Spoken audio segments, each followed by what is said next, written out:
I'm Shalina Tobin, aka Posh Nosh Gal, and today I'm joined by the legendary chef Phil Howard. Described by many of his peers as the quintessential chef's chef, Phil built a name for himself at the once incredible The Square restaurant in Mayfair, holding 2 Michelin stars for an amazing 17 consecutive years. Now he continues to impress at his Michelin-starred restaurant, Elystan Street in Chelsea. Hi Phil, how are you doing? Yeah, I'm very well, thank you. Very well indeed, very well. How does it feel to be back? It feels great, actually. You know, it has been an extraordinary time. You know, everyone's had an extraordinary time. We've all got slightly different scenarios and contexts that we live and operate in. But I kept myself busy during lockdown. We were doing lots of cooking for the NHS. We did. I had various different things going on that kept me busy. Yeah, you're doing takeaways as well. We got a home delivery service up and running, which was incredibly busy actually. Before London started to reawake, that takeaway business was very busy, and then when we started to sort of stare reopening in the face, I kind of didn't have a huge appetite to reopen because I don't know, I just had been very busy cooking a lot, enjoying it. There were so many unknowns. I didn't want to reopen some weird restaurant full of, restaurants are such special things. Yeah. And then once I had written the menus, that kind of really rekindled the enthusiasm and the desire to reopen. Thank you. And that's where I'm at. Yeah, the reality is I'm a cook. I love cooking. Yeah. I love food. I love cooking it. I love eating it. I love talking about it. That's kind of the heartbeat of my life. And this time of year, as with any time of year, but the repertoire of ingredients that you have in the middle of summer are special. And when everything collapsed, back in March, we were really at the tail end of winter. Winter really is a 6-month slog from an ingredient point of view. A few things change, but most of it you're cooking with celeriac and potatoes and carrots and the vegetables. Right. And so you come back now and you reopen with white peaches and lemon verbena and sardines and these amazing kind of summer ingredients that are just special. They're lovely things to work with. So now that we're here, it's fantastic. I love it. And are you busy? Is your restaurant fully booked every night? Today lunch we probably had 2 tables left untaken. That is busier than normal. It is basically quite flaky business. But we're in August, so it is. I think a month ago we perhaps felt, or 6 weeks ago when we were considering opening, we thought maybe August might be a little bit more buoyant than it has been, because everyone was still in town. But I think actually lots of people have gone away. The summer holidays have happened. They might be in Cornwall rather than the Maldives or whatever. But London is quiet. But listen, it's fine. The reality is we've still got the support of the furlough scheme. We don't need to be hugely busy. It is, we're safe. We've got enough customers coming through the door to keep us happy and enthused, and there's enough work to just about go around. But with the furlough scheme, we can basically safely keep everybody employed and that now is the primary purpose. And what do you think about the new Eat Out government scheme that's just been announced yesterday? Yeah, we have. We've embraced it. I think it's great. There's obviously from an operator, there's no doubt to us. Yeah. It can only help. It's had serious media coverage and publicity, which is great. So I think people do know about it. Yeah. It's too early to say how much business we will do off the back of it. But the reality is, in August, anything that can help is very welcome. And what's also nice about those kind of things, it does attract guests who might not have otherwise come, who because they rightly or quite often wrongly think that somewhere like Elystan Street is just either too posh or it's too expensive or a bit of both. And the reality is actually at lunchtime, we are incredibly accessible, as are lots of Michelin starred, as are virtually all Michelin starred restaurants have very accessible lunch menus. Absolutely. But the truth is you could come in now and have a 3-course lunch for 20 quid, Yeah. And I think it just encourages people to go out. It just gives a little bit of more incentive. But, you sound so optimistic, and it's really great to hear that you're quite relaxed about it. What's option B really? It's been, this industry has become increasingly challenging over the last 10 years, really. All sorts of reasons, whether it's finding great staff, whether it's just overheads, whether it's rent, rates, utilities, the cost of a carrot, sea bass. We have felt the pressure from all sides, and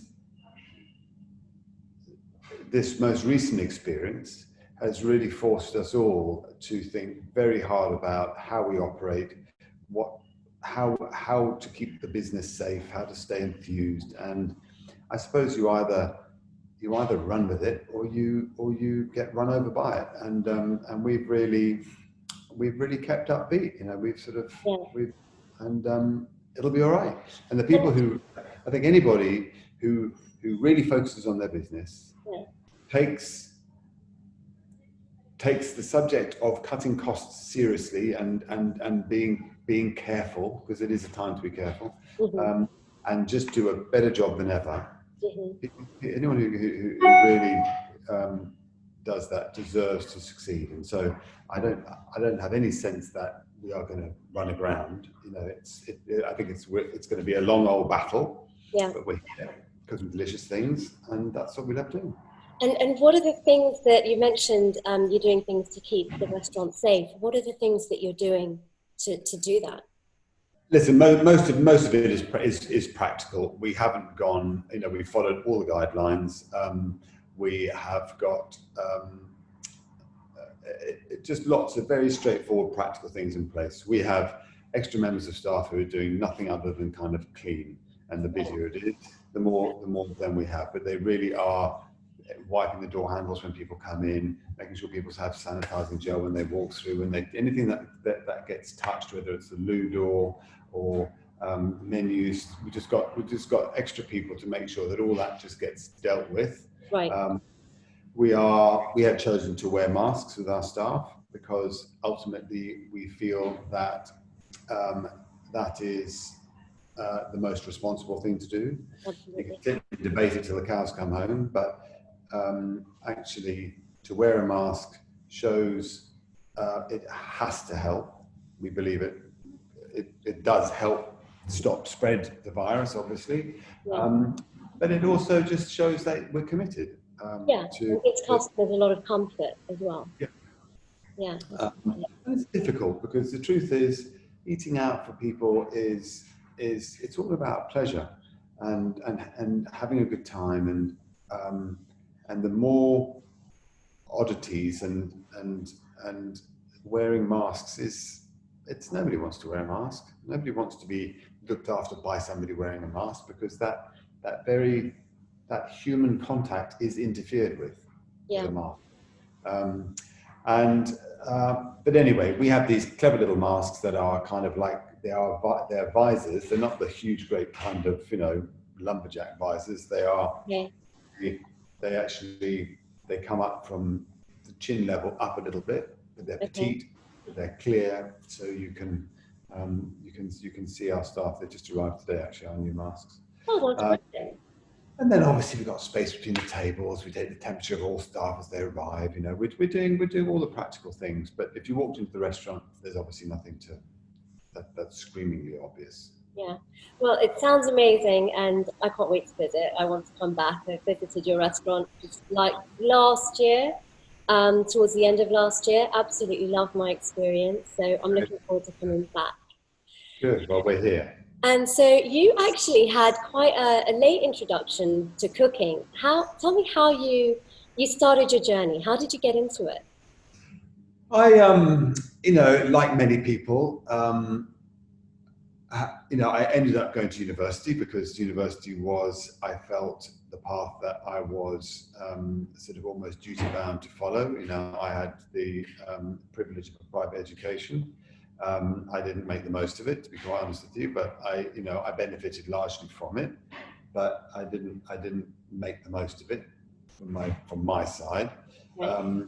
But that's what people did. You went to private school, you went on to university, and so I took a degree in microbiology, which I did complete, which was really because I was a science person, and so it was just a continuation, really, a logical continuation of what I did.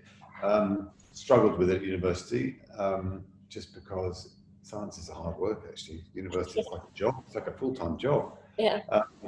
But the long and the short of it, I happened to live with, in my first year, with two mature students, actually, and who were both, they were out to have a good time too, but they were two mature students who were familiar with, cooking and having a normal sort of, sort of home life, whereas most students, food comes quite low on the priority list. Yeah. And so, I felt obliged to share the cooking, and I just, as soon as I started to cook, very simple things. My mum gave me these very, very simple recipes. Right. I just knew immediately this was going to be a massive part of life. I just, I'm aware that happens to, lots of other people. You suddenly find something in your life that just ignites a passion. Gives you direction. I didn't necessarily at that point think I was going to go on and be a chef necessarily, but Right. You just had a passion for it became an all-consuming thing. Wow. Anyway, I completed university and left, and then went travelling for a year with a mate of mine, and got a job in a restaurant in Australia to earn the funds to then travel for a year. Right. And so that was my first restaurant experience, but not as a chef, actually, as a waiter there. But that was really where I kind of made the decision. I just thought, this is a world I want to be a part of. We did lots of cooking. We had a 69 VW Combi traveling around. I cooked my heart out in that thing, traveling all the way up the coast. Loved working in a restaurant. So I genuinely, it's slightly sad in a way, but on the one hand, I found this thing that did absolutely take over my life. Right. It was only really by being far enough away from the pressures that I felt from my family, which were all self-imposed. My dad never said, you must be a banker, or you must be this, you must be that. But I felt that pressure that I should do something more conformist, having had the benefit of all that private education. Right. So it was only when I got far enough away from that pressure at home, so to speak, and had the time to really hear my own truth. I don't want to sound a bit over philosophical about it, but I kind of thought, no, this is what I want to do. So I made the decision while I was traveling that that's what I was going to do. And then when I got back to London a year later, I launched into it. But it was a very natural kind of organic thing. Right. And so when you actually came back to London, you started at Roux Contract Catering Arm. Yes. How was that?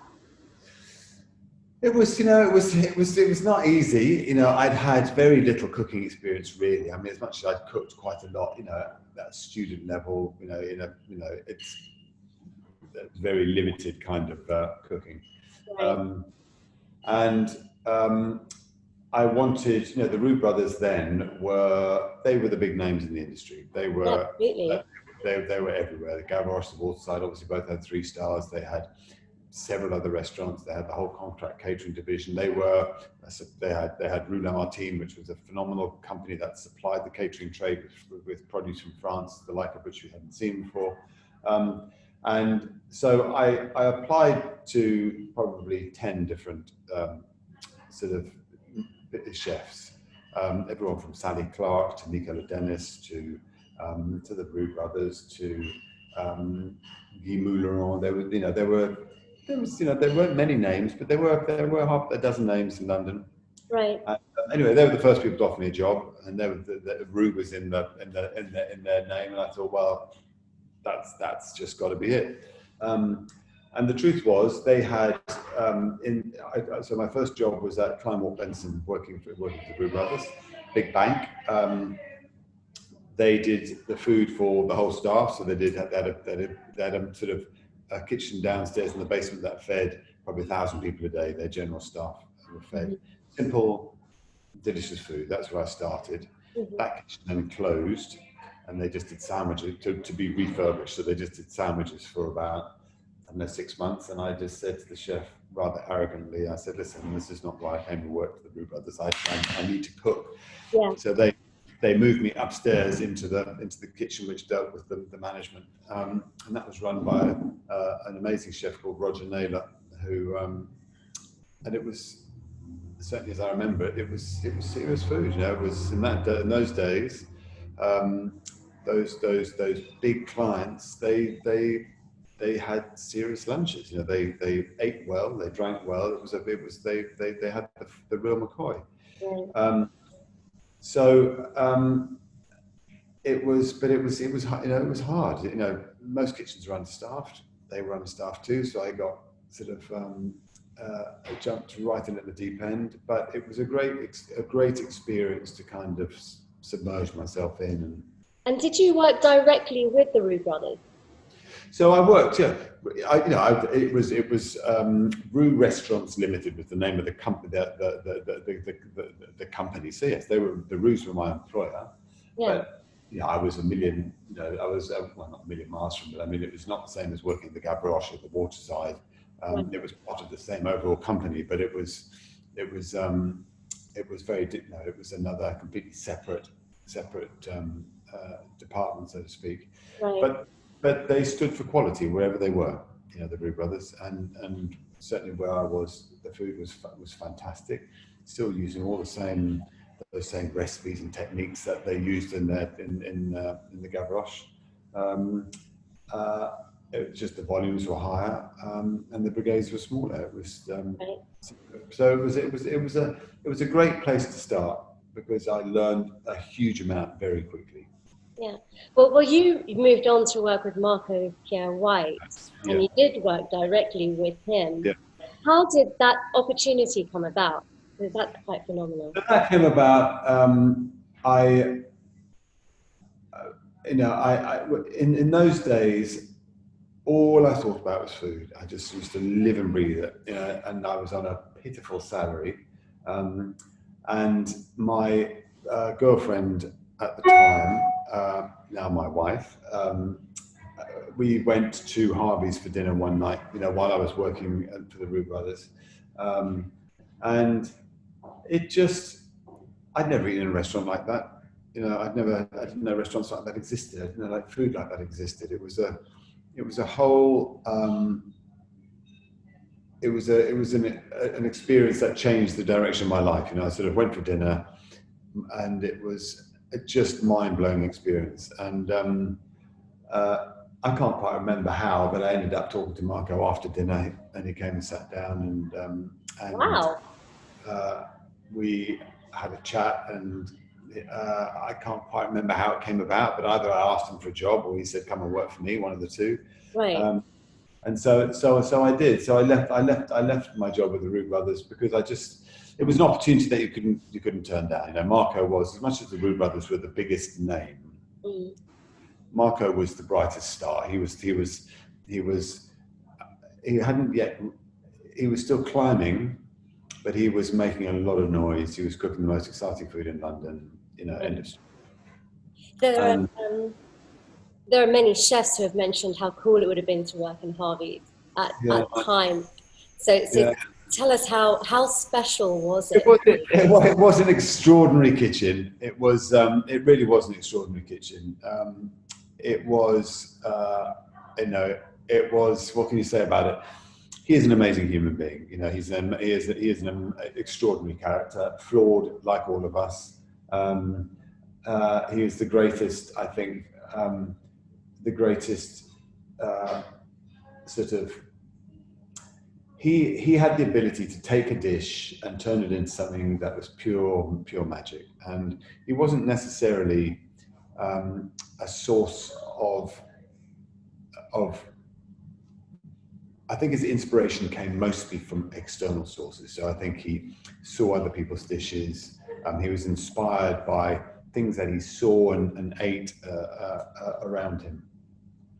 But he would then take those dishes and without exception improve them, you know, and even if they were already 3-star dishes, he had a way with food that was just extraordinary. His presentation was, the aesthetics were just staggering. His energy, the intensity of that kitchen, what he could, the reality was he was cooking food that this country had never seen before, in a kitchen that was a shitty little kitchen with a handful of, you know, young cooks, and what he got out of that kitchen was quite extraordinary. So on the one hand, it was hugely inspiring. It was hugely exciting to be a part of the energy of that kitchen, and equally, it was, you know, it was run by a man who was irrational, unreasonable, unfair, and so all sorts of, you know, shit went on that was just frustrating and irritating. But it was, listen, it was an amazing experience. I look back at it. I'd actually just got engaged when I worked at Harvey's, and it's still one of the richest experiences I've ever had. It was special, and he is special. He's a profoundly moving man, and talented cook, and I've never met anybody else quite like him. So it was special. And do you have, I mean, what is your fondest memory of working with him? Have you got a story you can share with us? No, I sort of think, you know, he was somebody who, if he decided he was going to take you under his wing, he would give a lot. You know, he might demand as much as you could possibly demand from somebody. I mean, the hours we worked, the intensity, the bollockings we got, the kind of the amount he demanded from you was kind of, you know, it was extraordinary. But equally, he gave you his time and a piece of his heart. You know, if he wanted to give you time, he gave you proper time, one-on-one, prepping mushrooms out the back. No, I used to go fishing with him, as did other people. It wasn't like I was special and different, but that was special. When you're a young cook and have this man who is the brightest star, not unless I can't say in the world, but he was, you know, he was a huge name, Yeah. At that time. All I wanted to do was cook. It's all I thought about. And he made that journey special at that time by giving time. You know, it was amazing. You know, it was amazing. Sorry. It's hard to sort of put it into words, but it was special. He's an amazing man. He has a huge heart and a massive spirit, and he's emotional. And when he decides he's going to connect, he connects in a way that I've never connected with another human being. And that is special, particularly when it's then wrapped up in your world of work, which is food, which is so it was amazing. And did you know how to fish, or did he actually teach you how to fish? No, I was a fisherman, irritated. Well, actually, I used to fish as a kid. I still am a fly fisherman. Marco comes from he came from you know, a very humble background. His fishing heritage was actually, it was English, not the art of fly fishing. It was coarse fishing, a lot of poaching. And so we used to go off and actually fish for pike in the most part, and on all the weirs around London. And you'd go off. He had a Land Rover. He had no driving license, so he basically gave me this Land Rover. Wow. pick him up at 4 o'clock in the morning. We'd get down just at daybreak on these weirs on the Thames, and which is illegal to walk out on the weirs, but you'd walk out on the weirs and fish for these huge pike. And he'd paid off all the weir keepers, because we weren't supposed to be on there, so they would just leave us be. And it was great. But irritatingly, he would always catch more fish, and he would always catch fish. He was one of those people. He was a phenomenal fisherman. Right. Well, it sounds like he really empowered you, and you set up the Square on your own at a very young age of 24. What led you to make that kind of decision? Well, originally Marco was going to be involved with the Square. That was the plan. My partner at the Square, Nigel Platts-Martin, was his boss and then partner at Harvey's. So Nigel set up Harvey's, opened Harvey's, took Marco on as a young chef, and they then became partners. Harvey's was obviously the success that it was. They then had this plan to open a second restaurant. I was going to go in as his head chef, and a long and complicated journey, but effectively, Nigel and Marco then they decided they weren't going to do that restaurant together. So Nigel did it alone, as I was the person that Marco had suggested to go in as head chef. Nigel decided to stick with that. But the idea was that I would go and work underneath Marco. Right. And I had only been cooking for 3 years at that point. And so all of a sudden Marco was gone, and I was then left, exposed, I'd never even held a position of any kind of authority in the kitchen. I'd only ever been. Wow. So it was far from perfect, but it was an opportunity. It was a phenomenal opportunity. And quite often I sort of, you have those moments in life you think, how did that come about? How on earth did I end up in that situation? Yeah. And really it was, that was dictated the rest of my life, really, that unusual set of circumstances has had a profound impact on the rest of my life. It kind of was the beginning of that journey. Yeah, well, I mean, you went into it full on, and the restaurant was incredibly successful.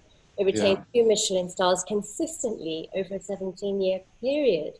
Yeah. So even though you're having so much success with it, what was the reason that you decided to sell it? Well, I opened it when I was 23 or 24, and we sold it 25 years later. When I was nearly 50, and that's just a long time. And the truth is, there's probably half a dozen contributing factors to why we sold in the end. I suppose ultimately we felt that from the economic crisis of 2008-9, that was really the beginning of change in how people ate out in London, business lunches. And as much as we sold the Square still as a phenomenal business, it was declining. It was heading very gradually in one direction. And rapidly when you left. And obviously things then changed dramatically when we left. But we sold it as a business that was still trading incredibly well, as a wonderful business. But we felt we had 10 years left on our lease, and we felt that we were never going to be able to turn it around again, and we just didn't want to quietly die a long and painful and sad death, having had 25 glorious years. Yeah. So there was that.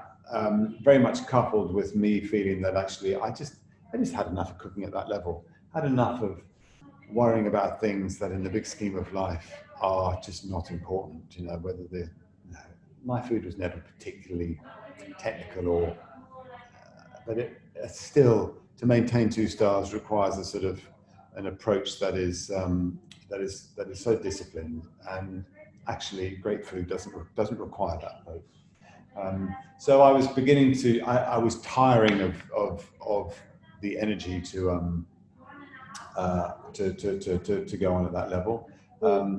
I wanted to try and get a better balance in life. We had a very valuable lease to sell, so we thought, well, we either cash in on that now while we still got 10 years left on the lease, or we miss that opportunity. So it was a kind of collection of things, some personal, just actually, I think I had enough of this. Yeah. Or beginning to tire of it.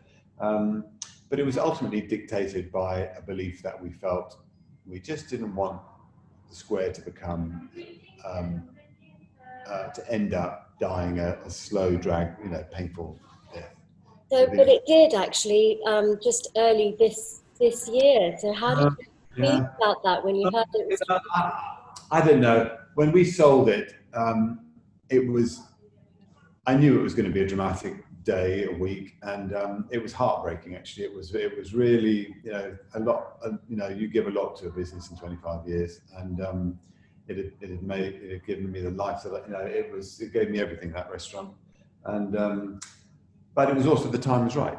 So when you end something, when you actually know in your heart, in your core, that the time is right, actually it feels right. And as much as it was very sad in the moments, I was shocked at how quickly I let go of it. It just sort of almost immediately just drifted off into the past. And so it was very sad to see what happened to it, how quickly it died. But really, I think the heartbeat of the square went the day we sold it, and I think the buyer what we felt he would do, he didn't do. I thought he would close it quickly, reinvent it, harness the goodwill that we sold, and perhaps do something a bit more fashionable, because Mayfair was becoming, the restaurants that were succeeding in Mayfair were, the Hakkasan's, the Nobus, the Benares, they were the much more kind of fashionable restaurants, and perhaps that would have been a better way to go. Doesn't mean that you can't still serve phenomenal food, but just that old-fashioned style 2 Michelin star restaurant that's also part of the reason we were selling it, because that trends were changing. So it was very sad. I cycled past it the other day, and I don't often go up into town anymore, but I did. I was up in that neck of the woods, so I cycled past it, and it was very sad to see it just shut down and dead and buried. And I mean, the frontage is the frontage, but actually the heartbeat of that restaurant is around the back, where the staff entrance is, where we all used to have our staff meals and sit and smoke on the wall, and strangely the ice machine that we had put in 20 years ago was still there pumping out ice, and and it opened to the outside world. So I opened the lid, I took a few ice cubes, put them in my water bottle, and it was like it was quite emotional, actually, this cheeky little moment where there's still a tiny heartbeat to that restaurant goes on, and that is this ice machine still churning out this for nobody to do anything with. Success has clearly followed you, and Elystan Street opened in 2016. It's won many accolades and was awarded a Michelin star in its first year. Do you have an ice machine there? We have an ice machine, yeah. We inherited Tom Aiken's ice machine, actually, and it's still churning out lovely ice. Elystan Street's great, because it did. I had planned to have a bit of a break after the square, but hey, life doesn't always unravel in the way that you sort of kind of hope it would. So it was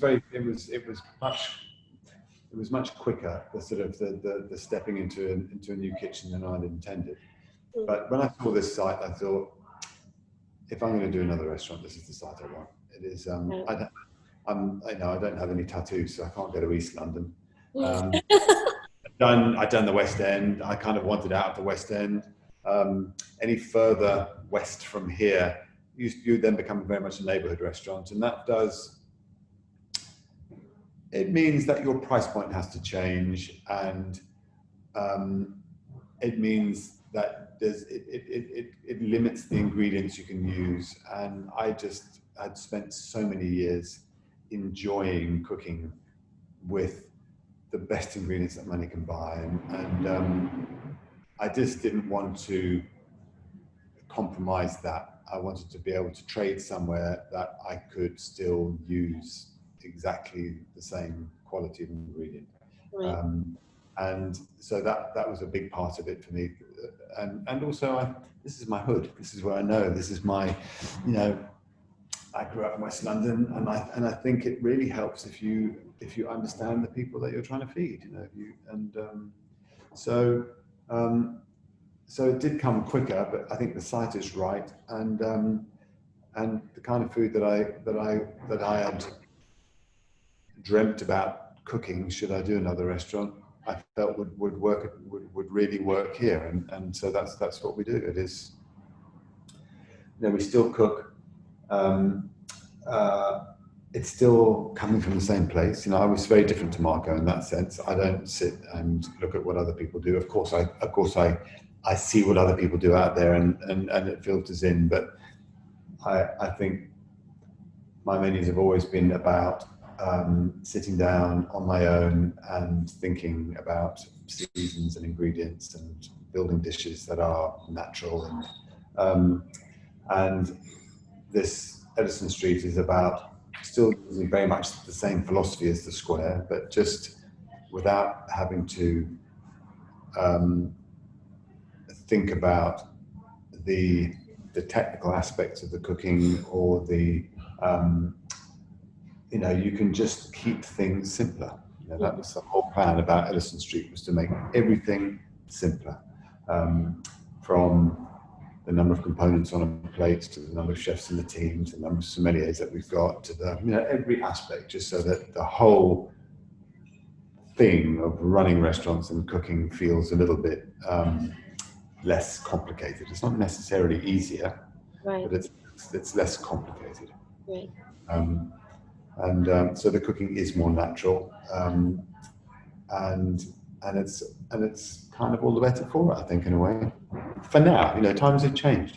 Yeah, and when you started Elystan Street, did you think about achieving that second star again, or are you happy with? No, we didn't. No, really not at all. I suppose I always felt that we would get the 1 star, because that's 1 star doesn't mean you have to do anything in particular. It's just got to be consistent. Mm-hmm. Good, cook consistently. And you could argue that's also what 2 stars is about, but it's got to be even better and even more consistent.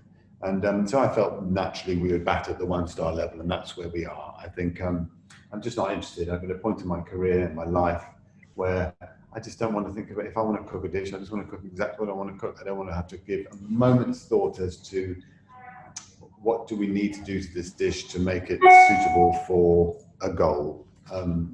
I never really operated like that, and I certainly didn't want to. You end up with 2 stars. It kind of comes with the territory to think about detail that you didn't perhaps think about before. Here, I just want to think about food without any of that constraint. For sure. Yeah, absolutely.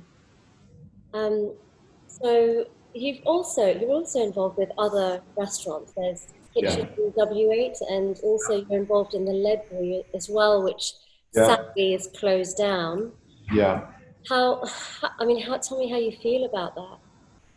Well, listen, the Ledbury, Brett's not gone. That's what I can say. The Ledbury is, it is one of the, I've eaten all over the world, and the Ledbury is one of the greatest restaurants I've ever eaten in. And yes, as much as I'm involved in it, I don't take any credit for it. It's Brett. The Ledbury is Brett, and Nigel and I effectively backed Brett and helped him a lot to begin with. But the Ledbury is Brett, but as an owner, he basically took that restaurant on a 15-year journey. And in the end, through his ability really, and the decisions that were made, the business decisions that were made, the Ledbury ended up being this, one of those handful of restaurants in this country that is tasting menu only.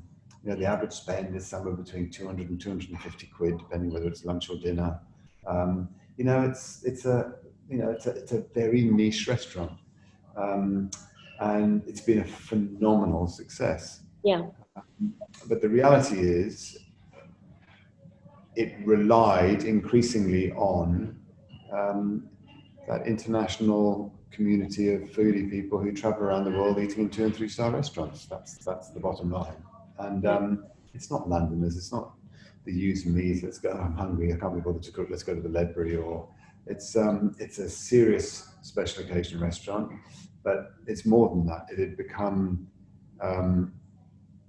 it relies upon that international clientele. And that's gone. Yeah. That international clientele is not here. And so there is no point in opening. You cannot expect a business like that to be able to withstand a loss of clientele like that. And on top of it, it's not a huge restaurant. It needs a certain number of covers in it. It needs to be run and managed in a way, and it was just felt that actually you can't run a restaurant like that responsibly, with regard to the safety and welfare of the guests or the staff. It's a small, it is what it is. You can't have all those staff and all those people and all those chefs cooking and working as intensely as that, and acknowledge social distancing. It's just an equation that doesn't balance. So the decision to not reopen, we all believe is the right one. It is the loss of, for now, one of the great restaurants of London, but equally, Brett will be back. He's going. It's not a financial tragedy. It was an incredibly successful business. It's still sitting there dormant in a very healthy financial situation, really. It's a decision based on the fact that there is no business for the Ledbury to do. And also, Brett's been doing it for 15 years. He's got to a point in his life where he too has gone from being a purist young chef to a husband, to a father. He's worked hard for 15 years, and this has given him an opportunity to think about what he wants to do, and so he's going to make intelligent decisions that suit him well, both personally and professionally.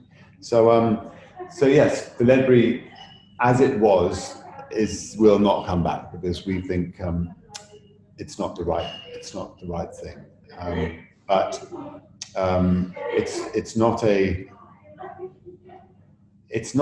victim of the pandemic in the way that some restaurants are, where it's just run aground financially, or I think the intelligent, responsible, and strategic decision that actually it's the right thing to do. Had it been year 2 of Brett's career, he would have approached it differently, but it's not. It's giving him an opportunity to rethink the business, his life, and to come back in a way that he feels is appropriate. And will you work together in the future? Well, I hope so. Listen, I'm at a point in my life where actually I want to try and, if I'm going to agree to do anything else, it's either got to be something I'm incredibly passionate about, and or something that's going to be lucrative. I mean, that's the bottom line. Yeah. I've worked, hard for a long time. I love Elystan Street. This is my baby. And I'm very actively involved with Church Road in SW13, where I live, and Kitchen W8. They are the other 2 restaurants that I co-own with Rebecca. Yeah. And I have partnership with, I'm an investor in restaurants called Lawn and Perilla in East London. And that's a real joy to give, to help other people to help launch other people, and then just to sit by and watch from afar them doing so well. But personally, I'm a firm believer I'm only on this planet once. I've done a lot of cooking, but the time is approaching where I want to make sure that my time is well spent. Right, and your latest venture is Union in the Alps as well. Yeah. So tell us about how that came about, and was that in your plan to spend more time there? Well, there's a great example. I don't think I'll ever make any money out of Union. It's not, yes, we might break even. Yes, I might make a few quid, but it's never going to generate an income that's going to contribute to my quality of life. Or it's a dysfunctional business. But I love it. That is something that I will persevere with. I get a huge reward from it. It's incredibly challenging. It's tiny. It's in a different country. It's seasonal, so you're effectively reopening every year. It's challenging to staff it. It is. There's lots of difficulties. I'm used to being able to buy world-class ingredients 7 days a week in London. In the Alps, it's different. They are getting the real quality is hard. Most of the restaurants where we are not particularly high achieving restaurants. They're just restaurants trying to make restaurateurs trying to earn their living through a tourist season. So they do what they need to do that, and that's not belittling them, but they're not trying to get phenomenal ingredients. They just want to get what they get, and that's it. So to be a little restaurant trying to get phenomenal ingredients has been difficult. But equally, we had no budget, so we all went out there and decorated it ourselves, and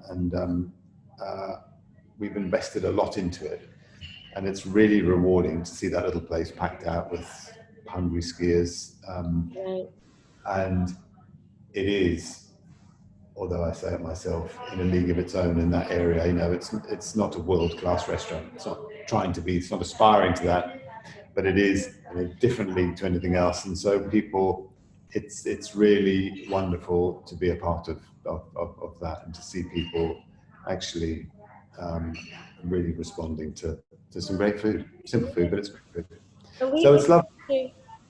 Sorry, go on. My goal with Union is to try and generate enough profit in each year to pay for my season ski pass. Brilliant.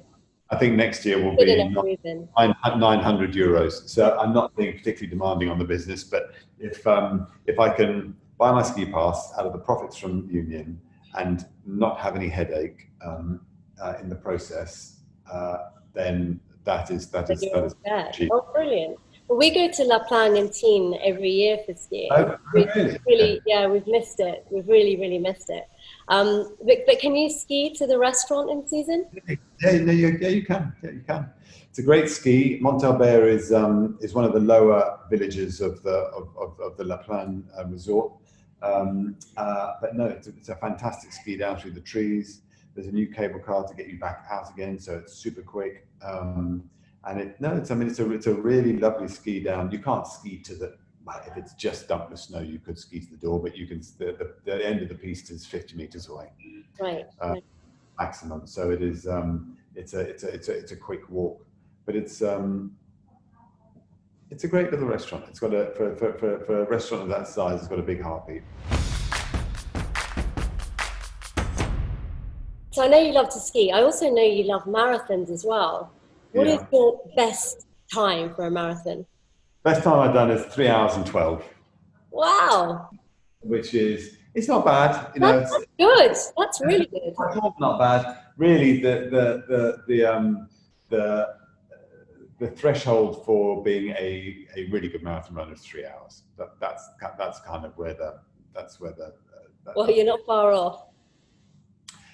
Well, that's what I always felt. But the truth is, when you're, I've run about 25, 30 marathons a lot of the years. And it is a lot. A lot of them have been in that kind of, between 3.5 and 3.25 hours. And to cut 12 minutes off is a big ask. But, the problem is it's hard in this industry. where you work such long hours, to put the training into to really do well is hard. You know, I found that I can run a sub 3 hour pace for about 20 miles and then I fall apart. That's generally what happened to me. You know, I do really well, and about somewhere around mile 20, the wheels would come off and I would. Oh gosh. That's basically because I couldn't do the long distance training. You know, that was, you know, I could run a lot, but you know, to go out and on your one day off a week and run 20 miles it's not really what you feel like. It's not really what your wife feels like, or your kid. Or, you know, it's just so it was hard. But it was, but running, not so much now. Now I'm much more into triathlon actually, because it's just less brutal. My body can still take it. But running was a huge part of my well-being actually through all those hard years of graft at the Square. Yeah. Well, I tried a marathon once, and I'd never do it again. I think it's it's. I don't think it's natural to put your body through, you know, so much stress, and it's tough. Marathon is, you know, everyone sort of thinks you've done so many. There must, you know, you kind of, you know, it's easy surely for you. I have a massive respect for that distance. It is, it's hard. You know, I never finished a marathon easy. Never. You always cross the line, and in, you know, I have a complete respect for that distance. And so you do a lot for charity as well, and you're involved with a charity called Deborah. Why is that one important to you? Well, actually, the charity that I now really focus on is not Deborah. You know, I've done lots of work for charity over the years, but actually the charity that I really focus on now is called Ace Africa, which is a charity that's been in the background for a long time. My father was one of the kind of founders in the UK. It's a charity that does all its work in East Africa, Tanzania and Kenya, it is a small, incredibly effective and efficient charity. And in the end, I think you have to, for your charitable work to be effective, you need to focus on one charity. I grew up in South Africa, so I have that sort of African connection. I go back to Africa a lot. My family's all been born and bred in Africa. Wow. It's a country that and people who need support. I always felt that people suffering where the fundamentals of life, like hunger, are very much part of their problem. As a chef who stands there, you know, cooking amazing food all day long, there's a real kind of clash there. It always feels quite challenging, and so to fundraise through food is a rewarding way to give back into situations where food is such a big part of the problem. And listen, I think, you know, my dad always said to me, you know, charity has to be a big part of life. You know, if you are, you know, you wake up in your little central heated house in West London with your happy family, and you go off to work, and charity has to be a big part of life, because that's not the norm. And so it always has, you know, it always has been a big sort of motivating factor to, you know, running all those marathons, and but I have supported lots of charities over the years. Before I had kids, I used to, my main charity was Save the Rhino, and I think they're amazing creatures, and as are all animals. But what us human beings choose to do to each other is our own problem, you know. But to drive the species to extinction is just tragic. And but then inevitably you have kids, and you know, the longer you live, the more people close to you are affected by illness or cancer or tragedy of some sort. So inevitably they then become. So it has changed, but I think charity is an important part. So Phil, It's been amazing chatting to you, and I've learned so much about you that I didn't know before. I have one last question for you, which is tell me something that I couldn't possibly know about yourself. That you couldn't possibly know. Yeah. Um, God, I've forgotten about that question actually. So I haven't even thought about it. Um, God, what couldn't you possibly know? Um, I don't know. What is, I'm actually quite an open person, and Yeah, I can uh, see. but I don't know. I suppose for me, I mean, people do perhaps know, but I can't have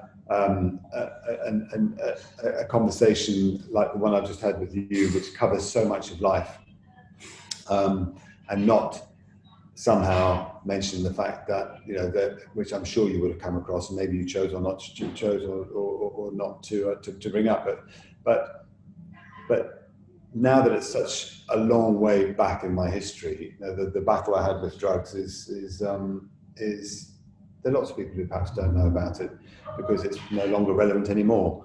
But the people who were in my life 25 years ago and even in the industry then, and it's just not talked about anymore. I've got no idea what people's awareness of it is. I don't talk about it much. I occasionally do an interview to try and um, sort of give back and help. But it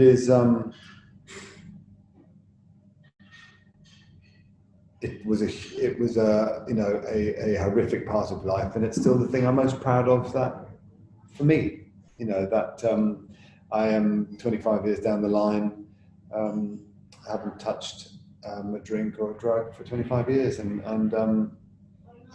for me, that's a huge part of me, and I don't talk about it a lot, but it is, it's I nearly lost my life, and here I am, 20, all those years down the line, and it's long, that issue is long gone, but it was hard earned, and it's precious, and sadly, there's lots of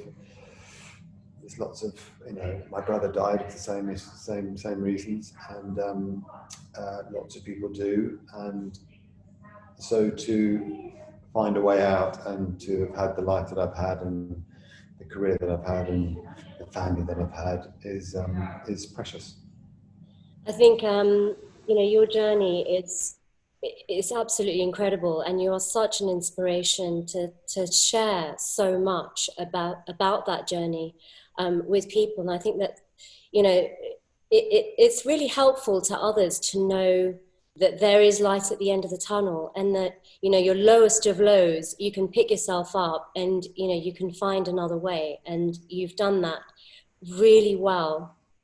It's just coincidentally at the moment I've got two or three people that I'm really trying to help, and in the trade, and that's not always the case. Sometimes that's just but at the moment there are two or three people that I'm really trying to help and support, and it's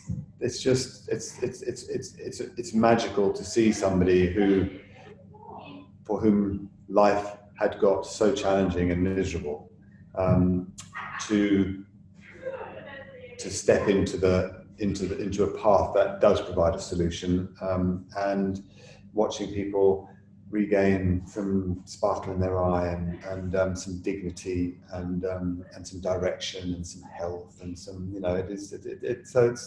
it is special, and that's all you really want to do is mention it enough so that if you can be of service to one other person from time to time to help them, that's hugely worthwhile. Yeah, well done. I think you've done an incredible job, and massive inspiration to me, and I'm sure so many people watching. Um, Thank you for your time. Really appreciate it. Guys, if you want to follow Phil, he's at Phil Chef on Instagram, and I'm at Poshnoshka. Thank you so much, Phil. Take care. Take care. All the best. Bye bye.